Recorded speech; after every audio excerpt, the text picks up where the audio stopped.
Assalamualaikum warahmatullahi wabarakatuh.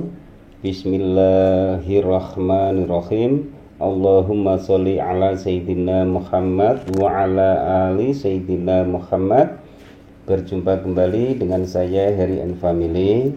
Pada kesempatan pagi menjelang siang ini saya sedang di kebun untuk melihat tanaman melon saya Alina F1 yang sekarang genap berusia 49 hari setelah pindah tanam, teman-teman. Kondisinya seperti apa? Kondisinya sangat subur dan bagus sekali untuk buah-buahnya, walaupun daun-daunnya sudah mulai terselang jamur, tapi insya Allah ini masih aman, teman-teman. Dan teman-teman ketahui, ini lahan adalah lahan janda, lahan bekas tanaman melon Alina F1 juga pada waktu itu. Tapi ternyata buah-buahnya masih maksimal sekali. Ini di kisaran 1,8 sampai 2,8 kg per satu buahnya. Satu pohon ini ada yang saya buahkan satu, dan ada juga yang saya buahkan dua. Yang saya buahkan dua ini 1,8 dan hampir 2 kilo, teman-teman. Untuk pupuk-pupuk yang saya pergunakan waktu masa-masa vegetatif di video kami selanjutnya, sebelumnya juga sudah saya jelaskan, tapi di sini akan saya bahas kembali. Untuk pupuk-pupuk di masa-masa vegetatif, saya menggunakan NPK 1616 Karate Boron Plus, kemudian saya tambah KNO3 warna merah. Dan untuk masa-masa generatif ataupun masa-masa pembungaan sampai sekarang, saya hanya menggunakan pupuk KNO3 warna putih.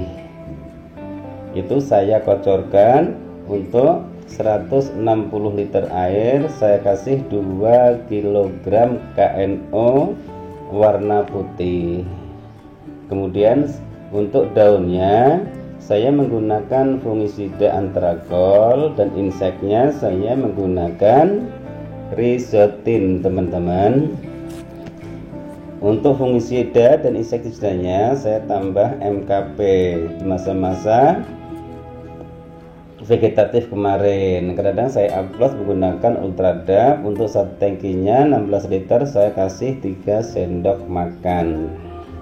Dan ini alhamdulillah teman-teman bisa melihat, walaupun ini lahan-lahan bekas tanaman melon, alhamdulillah buah-buahnya masih maksimal sekali. Dan untuk proses lahannya saya jelaskan juga, sekarang saya ulang lagi di sini. Untuk pupuk dasarnya itu kohe kambing yang sudah saya fermentasi. Kemudian saya tambah kapur dolomit ataupun kapur pertanian itu sebelum penaburan pupuk kandang. Jadi lahan sudah saya cangkuli semua. Ini saya serba manual semua, lahan saya cangkul. Saya tidak menggunakan alat-alat yang berhubungan dengan mesin, entah itu traktor ataupun yang lain-lainnya. Setelah lahan saya cangkuli, saya belah menjadi dua, saya taburkan kapur dolomit sesuai dengan dosis ataupun anjuran. Lalu kita ukur pH tanahnya, dan ini kemarin pH tanahnya cuma 5,5 kalau nggak salah, teman-teman. Nah, setelah pupuk ataupun kapur dolomit kita taburkan, tunggu 3 ataupun 4 hari baru saya taburkan pupuk dasar. Pupuk dasarnya apa? Pada waktu itu saya hanya menggunakan TSP 36 ataupun SP 36, saya tambah Ponska. Kemudian setelah itu bedengan saya tutup. Sehabis bedengan saya tutup, bedengan belum saya tutup, teman-teman. Setelah itu saya tunggu sampai 3 hari. Pas menjelang bedengan mau ditutup menggunakan plastik mulsa, saya kocor menggunakan EM4. Itu dalam 1 drum juga sama, saya menggunakan 1 botol EM4. Kemudian saya kocorkan, jarak 1 jam baru saya tutup bedengan. Bedengan saya tutup, kemudian saya tunggu sampai 1 minggu baru mulsa saya kasih lubang sambil menunggu bibitnya siap untuk pindah tanam. Sudah jelas teman-teman, insya Allah sudah jelas, karena setiap video yang saya upload ke channel saya Heri and Family, saya selalu memberikan edukasi ataupun penjelasan yang sangat jelas sekali. Jadi insya Allah teman-teman paham. Jadi lahan bekas melon pun itu tidak harus menunggu tanaman lain, bisa dipergunakan untuk berbudidaya melon lagi. Asalkan yang pertama yang perlu kita ketahui pH tanahnya dulu teman-teman. Jika pH tanah itu di bawah 5, usahakan tambahkan kapur dolomit ataupun kapur pertanian. Terus yang kedua, usahakan tanah itu sehabis cangkul itu didiamkan minimal 2 minggu maksimal 1 bulan, agar apa? Tanah itu benar-benar terkena sinar matahari full. Teman-teman saya sarankan juga bisa menambahkan anfus ataupun yang lain-lainnya, tidak harus EM4. Jadi hasilnya ini juga sangat maksimal sekali, itu di daun ke-5 ke-6 teman-teman. Jadi yang satu pohon saya buahkan 1 itu di daun ke-5, tapi yang untuk satu pohon saya buahkan 2 itu di daun ke-7 sama daun ke-8. Ini net-netnya sudah terbentuk semua, tinggal penebalan netnya aja. Insya Allah ini sampai finish berhasil, karena dikala usia melon itu sudah melewati 45 ke atas, itu yang kita kontrol hanyalah apa? Lalat buah, dan kita menjaga keseimbangan daun-daunnya.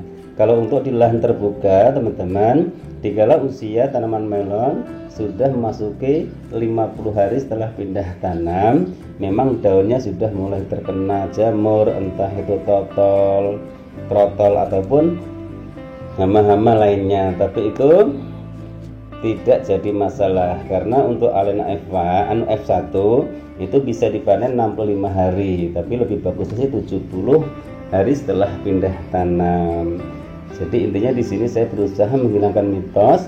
Yang pertama, selama ini petani beranggapan bahwa tanah di daerah Bogor itu tidak bisa ditanami melon, tapi ternyata saya coba dan saya berusaha semaksimal mungkin, walaupun ada gagalnya, tapi alhamdulillah tingkat kegagalannya itu hanya 40%, tingkat keberhasilannya itu 60%. Bayangkan saja, berarti tugas kita sebagai petani yang pertama, bagaimana kita mengelola lahan itu agar lahan yang tandus itu menjadi tanah-tanah ataupun lahan-lahan yang subur. Lahan-lahan yang gersang itu bisa menjadi lahan-lahan yang subur, yang banyak mengandung unsur haranya. Saya kira sudah cukup jelas, sahabat tani, sahabat YouTube dimanapun Anda berada. Terima kasih selama ini telah mensupport kami, mendukung channel kami, dan selalu memberikan komentar-komentar yang positif buat kami. Insya Allah saya akan berusaha untuk menampilkan ataupun menyuguhkan tontonan-tontonan yang memberikan edukasi, sehingga apa? Kedepannya adik-adik kita, teman-teman kita ikut mencoba untuk bercocok tanam. Apalagi negara kita sekarang lagi dilanda pandemi. Insya Allah dengan kita berjemur diri, dengan kita memegang cangkul ataupun berusaha untuk mengeluarkan keringat kita, kita semua akan dijauhkan dari virus corona yang disebut virus COVID-19. Jadi saya sarankan seperti itu. Ini fakta teman-teman, ini bukan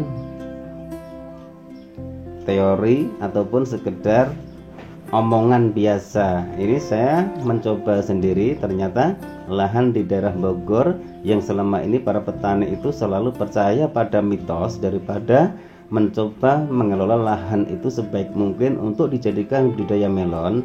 Saya berusaha membuang ataupun mempersempit ruang mitos itu, sehingga apa? Agar petani-petani di sini pun juga ikut mencoba bagaimana cara bertanam, cara bercocok tanam, cara bertani dengan baik dan benar. Baik, mungkin kita semua bisa merasakan, tapi benarnya bertani itu kita perlu belajar, walaupun ahlinya Karena sering saya bilang seorang petani itu tidak ada yang ahli. Karena apa? Setiap wilayah, setiap lokasi mempunyai pH tanah yang berbeda. Jadi intinya seperti itu. Hanya ini yang bisa saya sampaikan dalam video saya kali ini. Mohon maaf jika ada salah-salah kata. Mari berkebun, mari bercocok tanam, mari kita majukan pertanian di negeri kita tercinta itu, yaitu Indonesia. Salam sukses buat Anda, salam sukses buat teman-teman YouTube dimanapun Anda berada. Wabillahi taufik wal hidayah. Wassalamualaikum warahmatullahi wabarakatuh.